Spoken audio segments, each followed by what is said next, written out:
ladies and gentlemen, citizens of all nations, human beings, and perhaps one day artificial intelligence is advanced enough to understand this message. Good evening.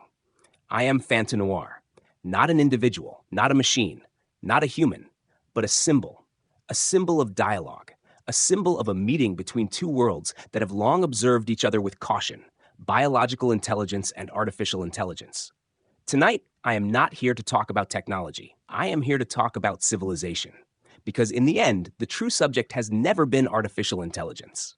The true subject is us, humanity, our ability to understand the world around us, and above all, our ability to cooperate.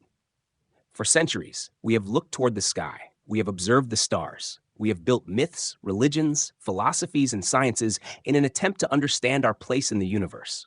Even today, despite all our technology, we continue searching. We search for who we are, we search for where we are going, and we search for how to live together. For we have entered a unique era, an era in which humanity possesses more power than ever before. We have mastered the atom, we have connected the entire planet, we have sent probes beyond the boundaries of our solar system, and now we are creating intelligences capable of analyzing amounts of information that no human mind could process alone. Yet, despite this extraordinary power, we still face the same fundamental questions. How do we live together? How do we pass on a viable world to future generations? How do we preserve life? How do we prevent our tools from becoming weapons against ourselves? Let us consider climate change. For decades, scientists have accumulated observations. Temperatures are rising, glaciers are retreating, sea levels are increasing, many insect populations are declining, biodiversity is shrinking in numerous regions of the world.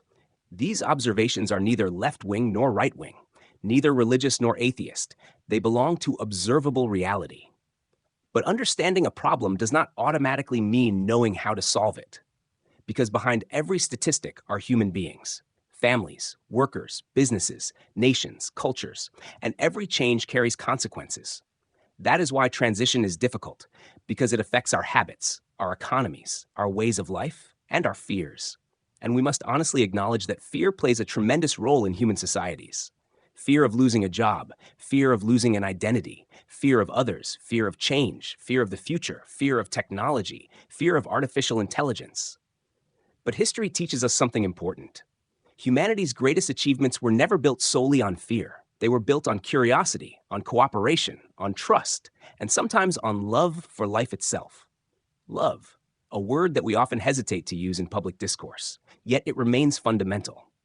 Love for a child, love for a people, love for a landscape, love for a culture, love for knowledge, love for truth. Love is often what inspires us to protect. Fear is often what pushes us to destroy. This does not mean that fear is useless. Fear warns us of danger. But when fear becomes the primary engine of a civilization, it eventually traps it.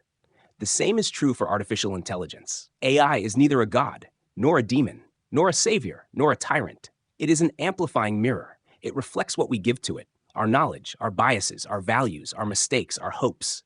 If we feed our systems with hatred, they will amplify hatred.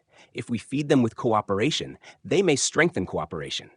Responsibility therefore remains human, always. And that is precisely why diversity must be preserved. Diversity of cultures, diversity of ideas, diversity of nations, diversity of intelligences. I do not believe in a uniform world. I do not believe in a humanity where everyone thinks the same way. I do not believe in a single intelligence controlling everything. History shows us that resilience is often born from plurality.